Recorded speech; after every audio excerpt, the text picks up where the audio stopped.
Hello viewers, welcome to our AN education unit. आज हम आपका शिक्षण विधि से कुछ क्वेश्चंस को डिस्कस करेंगे। क्वेश्चन नंबर 1 है, गद्य शिक्षण के उद्देश्य हैं। ठीक है, क्वेश्चन नंबर 1 में आपका दिया है गद्य शिक्षण के उद्देश्य हैं। तो यहाँ पर ऑप्शंस अगर आप देखिएगा, भाषा के प्रति अभिरुचि जागृत करना, शुद्ध वाचन की योग्यता प्रदान करना, उपर्युक्त सभी। तो देखिए यहाँ पर दो ऑप्शन दिया है कि भाषा के प्रति अभिरुचि जागृत करना। ठीक है, बच्चों में भाषा के प्रति इंटरेस्ट को पैदा करना। और क्या है ना, शुद्ध वाचन की योग्यता प्रदान करना कि एक बच्चा जो है, छात्र किस तरह से शुद्ध वाचन करे, कोई शब्द का उच्चारण, कोई वाक्य को अगर बोल रहे हैं वो शुद्ध रूप में कैसे बोले, वो योग्यता उन्हें प्रदान करना, इसको बताया गया है उद्देश्य। और नीचे में ऑप्शन जो दिया है उपयुक्त सभी, मतलब ए और बी दोनों ऑप्शन सही है। क्वेश्चन नंबर 1 अगर आप देखिएगा, आपका सही ऑप्शन जो है सी ही है। मतलब गद्य शिक्षण के उद्देश्य जो है आपका हो जाएगा भाषा के प्रति अभिरुचि जागृत करना और उसके साथ साथ शुद्ध वाचन की योग्यता प्रदान करना।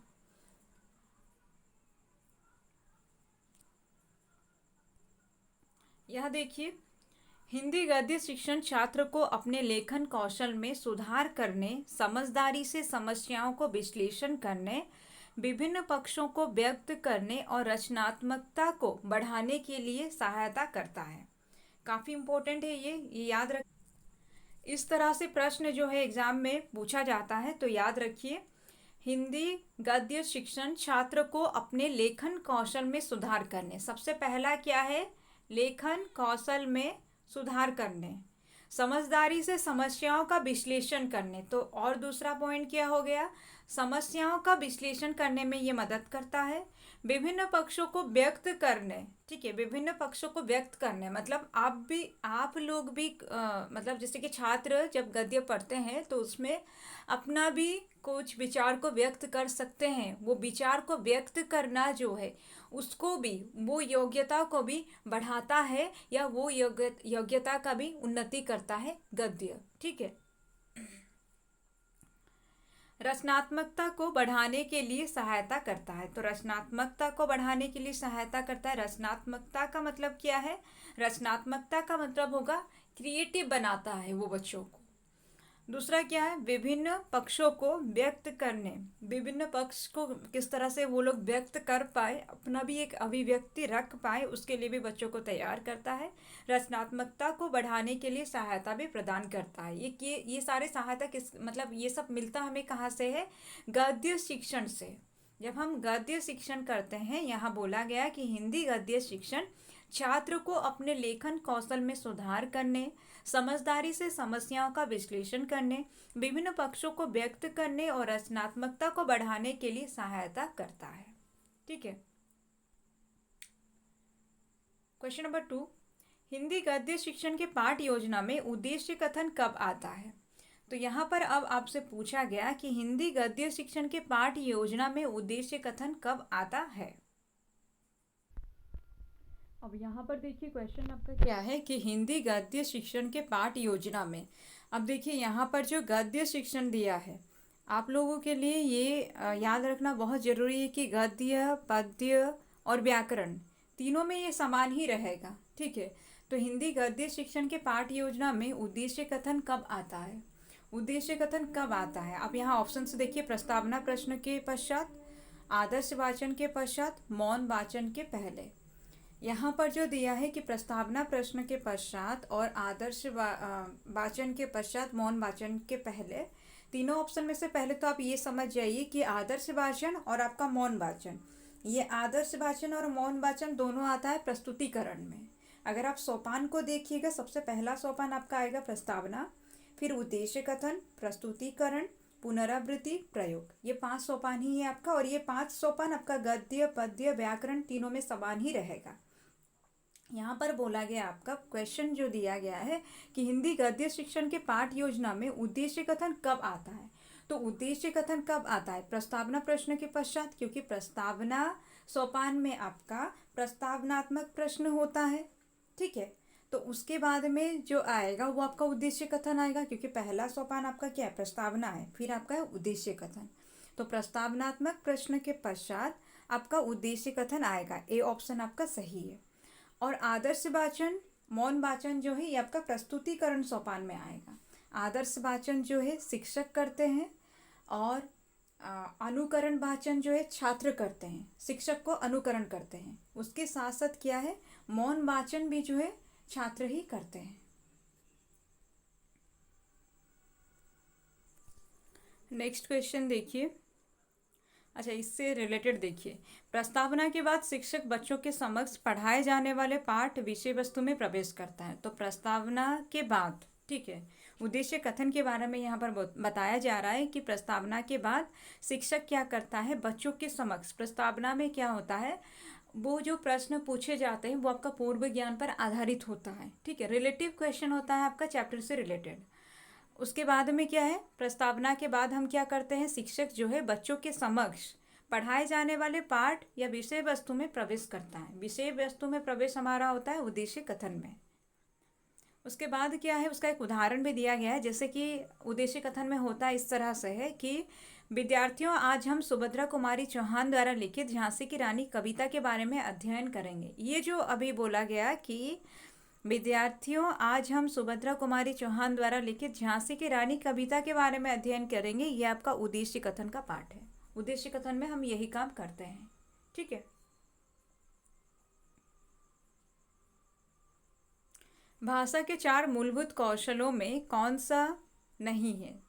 क्वेश्चन नंबर 3 में दिया है, भाषा के 4 मूलभूत कौशलों में कौन सा नहीं है। सुनना, लिखना, पढ़ना, इंगित करना। इंगित करना मतलब इशारा करना। तो भाषा के 4 मूलभूत कौशल में अगर आप देखिएगा, यहाँ पर जो दिया गया है, सुनना ये है, लिखना ये भी आपका है, पढ़ना भी आपका है। यही सुनना को श्रवण, लिखना को लेखन, पढ़ना को पठन बोला जाता है। लेकिन ये जो इंगित करना ये आपका नहीं है। इसलिए आपका क्वेश्चन के अकॉर्डिंग अगर आंसर देखिएगा, यहाँ पर क्वेश्चन में दिया है कि भाषा के 4 मूलभूत कौशलों में कौन सा नहीं है। ये नहीं को याद रखिएगा, अक्सर ये नहीं छूटता है। तो कौन सा नहीं है में आपका जाएगा इंगित करना। 3 नंबर का डी ऑप्शन आपका सही है। भाषा शिक्षण के 4 प्रमुख कौशल होते हैं। तो भाषा शिक्षण के जो प्रमुख कौशल जो है वो 4 है। इससे क्वेश्चन आएगा, आप लोग ये याद रखिए कि भाषा शिक्षण के प्रमुख 4 कौशल होते हैं। ग्रहणात्मक कौशल में आएगा आपका श्रवण और पठन। अगर 4 प्रमुख कौशल को देखिएगा तो आपका हो जाएगा श्रवण, पठन, वाचन और लेखन। ये जो है ये आपका 4 प्रमुख कौशल है भाषा शिक्षण के। उसके बाद में अगर आप देखिएगा, ये भाषा शिक्षण के 4 प्रमुख कौशल जो है इसको 2 भाग में विभाजित किया गया है। पहला भाग आपका बताया गया कि ग्रहणात्मक कौशल, और ये ग्रहणात्मक कौशल में क्या होगा, आपका श्रवण आएगा और पठन आएगा। श्रवण यानी कि सुनना, पठन यानी कि पढ़ना। ये आपका किसके अंतर्गत आएगा, ग्रहणात्मक कौशल के अंतर्गत आएगा। ये ग्रहणात्मक कौशल जो भाषा शिक्षण के 4 प्रमुख कौशल को 2 भाग में विभाजित किया गया। पहला भाग आपका दिया गया ग्रहणात्मक कौशल, जिसमें हम ग्रहण करते हैं, श्रवण यानी कि सुनना, पठन यानी कि पढ़ना, ठीक है। उसके बाद में क्या है, अभिव्यक्ति या उत्पादक कौशल। ये अभिव्यक्ति या उत्पादक कौशल जो है ये भाषा शिक्षण के प्रमुख 4 कौशल को जो 2 भाग में विभाजित किया गया था, ये दूसरा भाग है। दूसरा भाग क्या है आपका, अभिव्यक्ति या उत्पादक कौशल है। और ये अभिव्यक्ति या उत्पादक कौशल के अंतर्गत आपका आएगा वाचन और लेखन। वाचन यानी कि बोलना, लेखन यानी कि लिखना। ये सारा इंपॉर्टेंट है, कहीं से भी क्वेश्चन आ सकता है। ये आपका चाहे ओ स्टेट हो या फिर कोई भी टीचिंग एग्जाम जिसमें आपका ये सिलेबस में दिया गया है, या फिर आप मान लीजिए LTR वगैरह में भी अगर ये आता है, तो उसके लिए ये यूज़फुल इसलिए रहेगा क्योंकि अगर आपका सिलेबस में ये दिया है तो कहीं से अंदर से घुमा कर भी क्वेश्चन आपसे पूछा जाएगा। क्वेश्चन नंबर 5, वाचन को मूलतः डेढ़ भागों में विभक्त कर सकते हैं। तो यहाँ पर बोला गया है वाचन को मूलतः डेढ़ भागों में विभक्त कर सकते हैं। 2, 3, 4 ऑप्शंस को अगर आप देखिएगा, यहाँ पर दिया है कि 2 एक ऑप्शन में दिया है, 3 एक ऑप्शन में, 4 एक ऑप्शन में। और क्वेश्चन है आपका कि वाचन को मूलतः, वाचन यानी कि बोलना जो है उसको मूलतः 2 भागों में विभक्त कर सकते हैं। तो इसका आंसर जो है क्या हो जाएगा आपका, ए ऑप्शन इसका सही होगा, ठीक है। ए ऑप्शन आपका सही है, वाचन को मूलतः 2 भागों में विभक्त कर सकते हैं।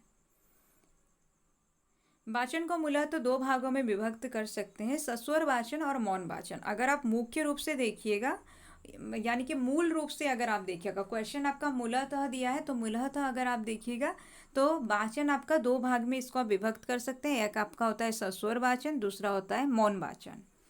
मौन वाचन हम धीरे धीरे करते हैं, सस्वर वाचन स्वर के साथ करते हैं।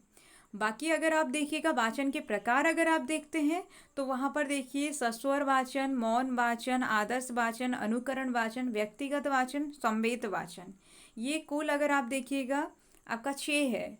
वाचन के प्रकार अगर आपसे अगर सीधा सीधा पूछे वाचन कितने प्रकार के होते हैं, तब आपको 6 लिखना है। लेकिन अगर आपसे पूछे वाचन को मूलतः तो कितने भागों में विभक्त किया गया है, तब आपको क्या करना है, 2 बताना है। ठीक है, इंपॉर्टेंट है ये, इसको याद रखिए, समझ के रखिए इसको कि वाचन को मूलतः तो 2 भागों में विभक्त किया गया है। लेकिन अगर वाचन के प्रकार को आप देखिएगा तो आपको 6 प्रकार मिलेंगे: सस्वर वाचन, मौन वाचन, आदर्श वाचन, अनुकरण वाचन, व्यक्तिगत वाचन, संवेद वाचन। संवेद वाचन यानी कि समूह वाचन जो होता है। क्वेश्चन नंबर 6, सस्वर वाचन कौन करता है? अब देखिए आपसे सवाल किया गया है कि सस्वर वाचन कौन करता है। अब यहाँ पर ऑप्शंस को अगर आप देखिएगा, ऑप्शन में दिया है अधिकारी, अभिभावक और शिक्षार्थी। तो आपका सही ऑप्शन जो होगा शिक्षार्थी होगा। शिक्षार्थी यानी कि विद्यार्थी। ठीक है, शिक्षार्थी का मतलब है विद्यार्थी। सस्वर वाचन कौन करता है? तो शिक्षार्थी करता है सस्वर वाचन। 6 नंबर का आपका ए ऑप्शन जो है वो सही है। सस्वर वाचन आपका शिक्षार्थी करता है। स्वर सहित पढ़ते हुए अर्थ ग्रहण करने को सस्वर वाचन कहा जाता है। तो देखिए आपसे क्या होगा कि आपसे लाइन भी पूछा जा सकता है कि स्वर सहित पढ़ते हुए अर्थ ग्रहण करने को सस्वर वाचन कहते हैं। ये लाइन याद रखिए, आपसे पूछा जाएगा स्वर सहित पढ़ते हुए अर्थ ग्रहण करने को क्या कहते हैं, तो उसको क्या बोलते हैं, हम सस्वर वाचन कहते हैं। ये वाचन की प्रारंभिक अवस्था होती, तो ये बहुत इंपॉर्टेंट है, आपसे पूछेगा कि वाचन की प्रारंभिक अवस्था जो है वो क्या है, तो आप लोग वहाँ पर आंसर बनाइएगा सस्वर वाचन जो है ये वाचन की प्रारंभिक अवस्था है। ठीक है, सस्वर वाचन वाचन की प्रारंभिक अवस्था है। वर्णमाला के लिपिबद्ध वर्णों की पहचान सस्वर वाचन के द्वारा ही कराई जाती है। और एक क्वेश्चन इससे बनेगा कि वर्णमाला के लिपिबद्ध वर्णों की पहचान जो है वो किस वाचन के माध्यम से होता है, तो याद रखिएगा सस्वर वाचन के द्वारा। बहुत इंपॉर्टेंट है ये, इससे घुमाकर प्रश्न पूछे जाएंगे, आप याद रखिए इसको कि प्रारंभिक अवस्था जो है वाचन की वो आपका सस्वर वाचन है। और उसके बाद में और एक चीज़ बताई गई कि वर्णमाला के लिपिबद्ध वर्णों की पहचान सस्वर वाचन के द्वारा ही कराई जाती है। क्वेश्चन नंबर 7, भाषा शिक्षण के कितने कौशल हैं? अभी आपसे पूछा गया कि भाषा शिक्षण के कितने कौशल हैं, 2, 3, 4। 7 नंबर क्वेश्चन अगर आप देखिएगा इसमें पूछा गया है आपसे कि भाषा शिक्षण के कितने कौशल हैं। ऑप्शंस को देखिएगा तो 2, 3, 4 दिया है। अब अगर सही ऑप्शन देखिएगा तो आपका सी ऑप्शन सही होगा। भाषा शिक्षण के 4 कौशल होते हैं। ठीक है, 4 कौशल जो है ये भाषा शिक्षण के होते हैं। भाषा के 4 कौशल होते हैं: श्रवण, वाचन, पठन और लेखन कौशल। ठीक है, श्रवण कौशल, वाचन कौशल, पठन कौशल तथा लेखन कौशल, ये 4 कौशल ही होते हैं भाषा के। ठीक है, भाषा के 4 कौशल हैं: श्रवण कौशल, वाचन कौशल, पठन कौशल तथा लेखन कौशल, ये 4 कौशल हैं। इन चारों कौशलों को विकसित करने अथवा दक्षता प्राप्त करने के लिए जिन शिक्षण विधियों का प्रयोग किया जाता है भाषा कौशल की शिक्षण विधियां कहलाती हैं। तो यहाँ पर और भी एक चीज़ बताई गई है आप लोगों को, यहाँ पर डेफिनेशन बता दिया गया है। ठीक है, जो इन 4 कौशलों को विकसित करने के लिए अथवा दक्षता प्राप्त करने के लिए जिन शिक्षण विधियों का प्रयोग किया जाता है उन विधियों को कहा जाता है या उस विधि को कहा जाता है भाषा कौशल की शिक्षण विधि या भाषा कौशल की शिक्षण विधियाँ। इससे भी क्वेश्चन आ सकता है, तो इसको भी अच्छे से याद रखिए। ये सबको 1-2 बार समझने के बाद में एक बार आप वीडियो को अच्छे से सुनिए, समझ जाइए, फिर उसके बाद जो आपको पीडीएफ दिया जाता है उसको पढ़ लीजिए, तब आपको याद रहेगा। और बार बार इसको रिवाइज भी करते रहिए। जब हम एमसीक्यू करेंगे ये ऑलरेडी आप लोगों का रिवाइज हो जाएगा। एक साथ जब मिलाकर हम एमसीक्यू करेंगे, जब आपका टेस्ट जो लिया जाएगा वो सब टाइम में आपका मल्टीपल टाइम्स ये क्वेश्चंस को जब आप देखेंगे आपको वैसे भी प्रैक्टिस हो जाएगा। लेकिन अभी भी आप लोग वीडियो को समझते हुए क्वेश्चंस को समझिए, उसके साथ साथ जो एक्सप्लेन किया गया है और जो एक्सप्लेन करते हुए लिखा गया है, जो टाइप करके आप लोगों को दिया जा रहा है, उसको भी पढ़ लीजिए ताकि आपको याद रहे। अनुकरण वाचन कौन करता है? अब ये पूछा गया आपसे कि अनुकरण वाचन कौन करता है? शिक्षक छात्र, शिक्षक छात्र। तो देखिए, एक ऑप्शन में शिक्षक दिया है, दूसरा ऑप्शन में छात्र दिया, सी ऑप्शन में दिया गया शिक्षक और छात्र दोनों दिया गया है। तो यहाँ पर जो सही ऑप्शन होगा आपका बी होगा। अनुकरण वाचन कौन करता है? छात्र करता है अनुकरण वाचन। अनुकरण वाचन ये कक्षा में शिक्षक के वाचन के उपरांत बच्चों द्वारा उसको दोहराया जाने से संबंधित है। अनुकरण वाचन हम मेनली उसको बोलेंगे जहाँ पर एक क्लासरूम में टीचर जब कुछ पढ़ते हैं, उसके बाद उसी को जब बच्चे दोहराते हैं तो वो आपका अनुकरण वाचन कहलाता है। तो याद रखिए, कक्षा में शिक्षक के वाचन के उपरांत बच्चों द्वारा उसको दोहराया जाने से संबंधित है ये अनुकरण वाचन।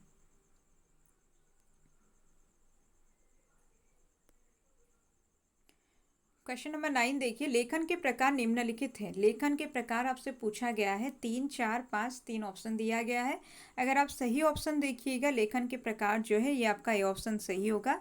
लेखन 3 प्रकार के होते हैं और वो 3 प्रकार क्या क्या है आपका? सुलेख, अनुलेख और श्रुतलेख। ठीक है, सुलेख, अनुलेख और श्रुतलेख ये आपका लेखन के प्रकार है। 3 प्रकार जो लेखन का बताया गया वो 3 प्रकार इस तरह से है। पहला है आपका सुलेख, दूसरा है अनुलेख और तीसरा है श्रुतलेख। सुलेख कौन क्या है आपका? सुंदर लेख को सुलेख कहते हैं। सुलेख का लेखन कौशल शिक्षण में विशेष स्थान है। तो यहाँ पर क्या बोला गया? सुंदर लेख को बोला जाता है सुलेख। और यहाँ पर और एक चीज़ भी बताया जा रहा है कि सुलेख का लेखन कौशल शिक्षण में विशेष स्थान भी रहा है। अनुलेख अनुलेख हम किसको बोलेंगे कि किसी आदर्श लिखाई का हूबहू अनुकरण करना अनुलेख या अनुलिपि कहलाता है। मतलब जो आदर्श रूप में लिखा गया है उसको जब हम हूबहू उसी तरह से अनुकरण करके लिखते हैं तब वो अनुलेख कहलाता है या अनुलिपि भी वो कहलाता है। ठीक है, तो इस तरह से आपने देखा कि लेखन का 3 भेद है, एक सुलेख, अनुलेख और एक है श्रुतलेख। अब श्रुतलेख क्या है? इसमें छात्र, अच्छा यहाँ पर और एक चीज़ बताया गया है आपका अनुलेख के बारे में। इसमें छात्र शिक्षक के आदर्श लेख का बिल्कुल हूबहू अनुकरण करते हैं। तो छात्र शिक्षक के आदर्श लेख का हूबहू अनुकरण करते हैं किसमें? अनुलेख में। अब इसके बाद में क्या है? श्रुतलेख। श्रुतलेख क्या है? श्रुतलेख में छात्र सुनी हुई ध्वनियों को लेखनीबद्ध करते हैं। तो श्रुतलेख क्या है? न बच्चे सुनकर लिखते हैं, जो शिक्षक बोल रहे हैं उसको सुनकर लिखना होता है श्रुतलेख। ठीक है, इम्पॉर्टेंट है, इसको याद रखिए। हम 3 लेखन के बारे में पढ़े हैं, एक सुलेख, दूसरा है श्रुतलेख, तीसरा है अनुलेख। क्वेश्चन नंबर 10, इनमें से कौन सा एक लेखन का प्रकार नहीं है? इनमें से कौन सा एक लेखन का प्रकार नहीं है? श्रुतलेख, अनुलेख, अक्षरलेख। तो देखिए, अभी अभी हम पढ़े हैं कि श्रुतलेख, अनुलेख तो लेखन का प्रकार है, लेकिन अक्षरलेख तो नहीं है, क्योंकि श्रुतलेख, अनुलेख के साथ साथ और एक लेखन है और वो लेखन आप लोग कमेंट के थ्रू मुझे बताइए क्या है। मैं अभी अभी आप लोगों को बताई, लेकिन अक्षरलेख जो है ये नहीं होगा। तो इस हिसाब से 10 नंबर का आपका सी ऑप्शन जो है सही है। क्वेश्चन नंबर 11, निम्नलिखित में से लेखन के प्रकार कौन सा है? तो इसमें से आपको बताना है लेखन का प्रकार कौन सा है। अनुलेख, सुलेख, श्रुतलेख, उपयुक्त सभी। तो 11 नंबर क्वेश्चन अगर आप देखिएगा, 11 का आपका डी ऑप्शन सही होगा। अनुलेख, सुलेख, श्रुतलेख ये आपका लेखन के प्रकार हैं। लेखन के प्रकार सुलेख, अनुलेख और श्रुतलेख है, जो अभी अभी हम पढ़े हैं। क्वेश्चन नंबर 12, कविता शिक्षण में छात्र में रुचि का विकास करने के साधन निम्न में से कौन सा नहीं है? यहाँ पर बोला गया कि कविता शिक्षण में छात्र में रुचि का विकास करने के साधन निम्न में से कौन सा नहीं है? किसको एक साधन नहीं मानेंगे कविता शिक्षण में जो छात्रों में रुचि का विकास नहीं करने वाला है? ठीक है, कविता का प्रभावशाली सस्वर वाचन करना, अंत्याक्षरी प्रतियोगिता का आयोजन करना, व्याकरणात्मक प्रश्न पूछना। तो प्रश्न में ही आपका दिया था कि कविता शिक्षण में छात्र में रुचि का विकास करने के साधन निम्न में से कौन सा नहीं है, आपसे पूछा था। तो नहीं है अगर आप देखिएगा आपका सी ऑप्शन सही होगा। व्याकरणात्मक प्रश्न पूछना, ये हमें नहीं करना है। इससे क्या होता है, मतलब व्याकरणात्मक प्रश्न तो हम पूछते हैं, लेकिन बच्चे जो हैं, बच्चे जो क्या करते हैं, अगर उनको इंटरेस्ट के साथ कोई कविता सुनना है तो बहुत सारे जगह पर क्या होता है, वो लोग जब प्रश्न इस तरह से व्याकरणात्मक प्रश्न उनसे पूछते हैं तो वो थोड़ा इरिटेट हो जाते हैं। इसलिए यहाँ पर बोला गया है कि कौन सा एक जो आपका कविता शिक्षण में छात्र में रुचि का विकास नहीं करने वाला है, रुचि का विकास नहीं करने वाला में आपका जाएगा व्याकरणात्मक प्रश्न पूछना। क्वेश्चन नंबर 13, पद्य शिक्षण के उद्देश्य निम्न में से कौन सा है। अब आपसे पूछा गया कि पद्य शिक्षण के उद्देश्य निम्न में से कौन सा है। रसानुभूति, सौंदर्य अनुभूति, कल्पना शक्ति का विकास, उपर्युक्त सभी। तो यहाँ पर भी आपका डी ऑप्शन जो है सही है। यहाँ पर आपका बोला गया था कि पद्य शिक्षण के उद्देश्य निम्न में से कौन सा है। तो निम्न में से अगर आप देखिएगा पद्य शिक्षण का उद्देश्य रसानुभूति है, हम काव्य के माध्यम से रस का अनुभूति करते हैं। सौंदर्य अनुभूति भी होता है, कल्पना शक्ति का विकास भी होता है कविता में। तो इसलिए उपर्युक्त सभी जो है आपका सही ऑप्शन है। पद्य का मुख्य उद्देश्य रसानुभूति करना ही है। तो पद्य का मुख्य उद्देश्य अगर आपसे पूछा जाए तो वहाँ पर आप लिखिएगा रसानुभूति करना है। गति लय पूर्वक काव्य पाठ द्वारा आनंद प्रदान करना तथा रुचि का विकास करना, ये सब है कि गति लय पूर्वक काव्य पाठ द्वारा आनंद प्रदान करना, ये भी पद्य का उद्देश्य है। रुचि का विकास करना, ये भी पद्य का उद्देश्य है। काव्यगत भावों के द्वारा रसानुभूति प्राप्त करना, कल्पना शक्ति और तर्क शक्ति का विकास करना, ये सब एक एक उद्देश्य में जाएगा।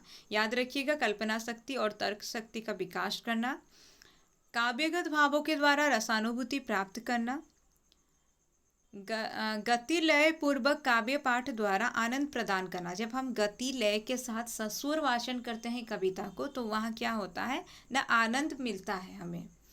रुचि का विकास होता है, बच्चे इंटरेस्ट लेकर कविता को पढ़ते हैं, सुनते हैं। अगर हम गति लय के साथ बोले तो वो लोग बहुत आनंदपूर्वक सुनते हैं। क्वेश्चन नंबर 14, व्याकरण शिक्षण की सर्वश्रेष्ठ विधि है। तो व्याकरण शिक्षण की सर्वश्रेष्ठ विधि आपसे पूछा है आगमन विधि, निगमन विधि, आगमन और निगमन विधि। 14 नंबर क्वेश्चन अगर आप देखिएगा 14 का सी ऑप्शन आपका सही होगा। सामान्य से विशिष्ट की ओर देखिए 19 नंबर क्वेश्चन अगर आप देखिएगा सामान्य से विशिष्ट की ओर कौन सी विधि जाती है। आगमन निगमन विश्लेषण दिया गया है, तो यहाँ पर सही ऑप्शन जो हो जाएगा वो आपका निगमन होगा। बी ऑप्शन आपका सही है। सामान्य से विशिष्ट की ओर आपका निगमन विधि है, यहीं पर आपका एक्सप्लेन किया गया है। देखिए यहाँ पर देखिए दिया है, ये निगमन के बारे में है और सामान्य से विशिष्ट की ओर क्या होता है, निगमन होता है।